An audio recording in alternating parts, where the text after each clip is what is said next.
So previous year क्वेश्चनच्या series मध्ये next question depend असेल chemical थर्मोडायनॅमिक्सवर आणि क्वेश्चन विचारलेला आहे MST CET 2019 मध्ये.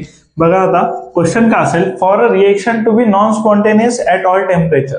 मीन्स आपल्याला पाहिजे नॉन स्पॉन्टेनियस आणि ऑल टेम्परेचर. मीन्स कोणत्याही टेम्परेचरला जेव्हा रिएक्शन काय असेल नॉन स्पॉन्टेनियस तेव्हा व्हॅल्यू ऑफ डेल्टा एच आणि डेल्टा एस काय असेल. मीन्स कोणत्या व्हॅल्यू ऑफ डेल्टा एच आणि डेल्टा एस साठी रिएक्शन नॉन स्पॉन्टेनियस असेल सर्व टेम्परेचरवर. सो यासाठी आपल्याला फॉर्म्युला माहित पाहिजे गिब्स एनर्जीचा, जो की असेल delta G equal to delta H minus T delta H. So बघा आता काय कंडिशन असेल नॉन स्पॉन्टेनियसच्या. So delta G is greater than 0 असेल, delta G is greater than 0 असेल. सो रिएक्शन असेल नॉन स्पॉन्टेनियस. जेव्हा डेल्टा जी ची व्हॅल्यू ग्रेटर दॅन 0 असेल तेव्हा रिएक्शन असेल नॉन स्पॉन्टेनियस. बघा आता डेल्टा जी ग्रेटर दॅन 0 असेल तर रिएक्शन असेल नॉन स्पॉन्टेनियस. बघा आता डेल्टा जी, आता बघायचं आपल्याला डेल्टा जी ची व्हॅल्यू ग्रेटर दॅन 0 कधी येईल. सो बघा ही व्हॅल्यू पॉझिटिव्ह असेल, ही व्हॅल्यू पॉझिटिव्ह असेल. मीन्स डेल्टा एच पॉझिटिव्ह असेल, मायनस आहे. त्यानंतर बघा आता पॉझिटिव्ह व्हॅल्यू किंवा ग्रेटर दॅन 0 व्हॅल्यू तेव्हा येईल जेव्हा पॉझिटिव्ह इकडे पण टर्म असेल आणि इकडे पण टर्म काय असेल पॉझिटिव्ह. सो डेल्टा एच ची व्हॅल्यू घ्यावी लागेल आपल्याला निगेटिव्ह. बघा आता डेल्टा एच झाला पॉझिटिव्ह आणि हा असेल delta H, minus minus become plus, negative becomes positive. So आता बघा delta H. So delta H ची व्हॅल्यू काय घेतली आपण निगेटिव्ह आणि डेल्टा एच ची व्हॅल्यू घेतली आपण पॉझिटिव्ह. तेव्हा बघा ही व्हॅल्यू सुद्धा पॉझिटिव्ह होऊन जाईल आणि प्लस ही व्हॅल्यू सुद्धा काय होऊन जाईल पॉझिटिव्ह. डेल्टा एच आणि डेल्टा एस दोन्ही मिळून पॉझिटिव्ह व्हॅल्यू येईल. मीन्स डेल्टा जी येईल ग्रेटर दॅन 0, डेल्टा जी येईल ग्रेटर दॅन 0 जेव्हा या दोन्ही व्हॅल्यू काय असतील पॉझिटिव्ह असतील. आता दोन्ही व्हॅल्यू पॉझिटिव्ह व्हासाठी डेल्टा एच तर पॉझिटिव्ह घ्यावं लागेल, पण टेम्परेचर जवळ निगेटिव्ह साइन आहे. सो डेल्टा एच ची व्हॅल्यू घ्यावं लागेल निगेटिव्ह. त्यामुळे निगेटिव्ह बिकम्स पॉझिटिव्ह होऊन जाईल आणि डेल्टा जी ची व्हॅल्यू येईल ग्रेटर दॅन 0 टेम्परेचर कुठलंही असो. सो त्यासाठी आपल्याला डेल्टा एच लागेल. बघा आता डेल्टा एच, त्यासाठी आपल्याला लागेल डेल्टा एच पॉझिटिव्ह आणि डेल्टा एस लागेल negative. So delta H positive and delta S negative असेल तेव्हा असेल डेल्टा जी ची व्हॅल्यू ग्रेटर दॅन 0 आणि तेव्हा असेल non spontaneous at all temperature. सगळ्या टेम्परेचरवर नॉन स्पॉन्टेनियस साठी कंडिशन असेल delta H positive delta S negative. बघून घ्या.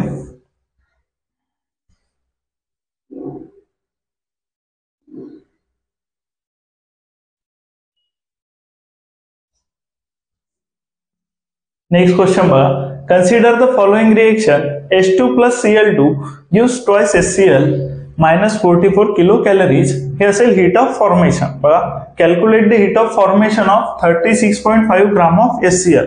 मीन्स आपल्याला एक रिएक्शन दिली आहे, रिएक्शन असेल H2 plus Cl2. रिएक्शन लिहून घ्या, H2 plus Cl2 gives twice HCl. बघा आता H2 plus Cl2 gives twice HCl आणि याच्यासाठी या रिएक्शन साठी जी एनर्जी लागली ती असेल -44 किलो कॅलरी. बघा आता -44 किलो कॅलरी ही असेल heat required for the reaction. आता रिएक्शन मध्ये HCl फॉर्म आहे, सो हे असेल heat of formation of HCl. But इथे 2 मोल्स ऑफ HCl फॉर्म झाले आहे. सो ही जी हीट गिवन आहे ही आहे 2 मोल्स ऑफ HCl साठी. आता आपल्याला काय फाइंड करायचं आहे बघा, calculate the heat of formation of 36.5 gram of HCl. आता आपल्याला मोल्स मध्ये माहित आहे की किती हीट फॉर्म झाली आहे, किती हीट लागली आहे फॉर्मेशन साठी हे आपल्याला माहित आहे नंबर ऑफ मोल्स मध्ये. 2 मोल्स साठी लागलेली हीट असेल -44 किलो कॅलरी आणि आपल्याला विचारलं आहे ग्राम्स मध्ये. बरोबर 36.5 ग्राम ऑफ HCl साठी किती हीट लागली आहे फॉर्मेशन साठी. सो पहिले ग्रामचं कन्व्हर्शन करू आपण मोल मध्ये. सो 36.5 ग्राम आहे. बघा आता HCl, बघा आता HCl चा मॉलिक्युलर वेट बघू. सो H चा मॉलिक्युलर वेट असेल 1 प्लस Cl चा असेल 35.5. बघा आता दोघांचं मिळून मॉलिक्युलर वेट होऊन जाईल 36.5 ग्राम. सो 36.5 ग्राम हे वेट होते 1 मोल ऑफ HCl चं. बघा आता 1 मोल ऑफ HCl चं वेट असेल 36.5 ग्राम. सिमिलर आपल्याला विचारलं आहे 36.5 ग्राम साठी. मीन्स आपल्याला हीट ऑफ फॉर्मेशन विचारलेली आहे 1 मोल साठी आणि गिवन आहे 2 मोल साठी. सो 2 मोल साठी जी हीट गिवन आहे ती असेल -44 किलो कॅलरी. बघा आता हीट असेल -44 किलो कॅलरी आणि 1 मोल साठी आपल्याला विचारलेलं आहे 1 mole equal to question mark. So आपण सॉल्व्ह करू शकतो याला. 2 मोल साठी -44 लागत असेल, सो 1 मोल साठी लागेल -22 किलो कॅलरी. सॉल्व्ह करू शकता तुम्ही. 1 मोल साठी लागेल 22 calorie.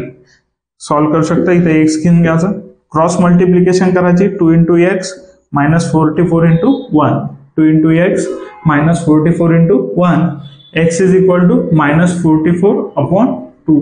X is equal to -22, which is the heat required for the formation of SCl. SCl चे heat of formation असेल -22 किलो कॅलरी. बघून घ्या आणि सॉल्व्ह करून बघा एकदा.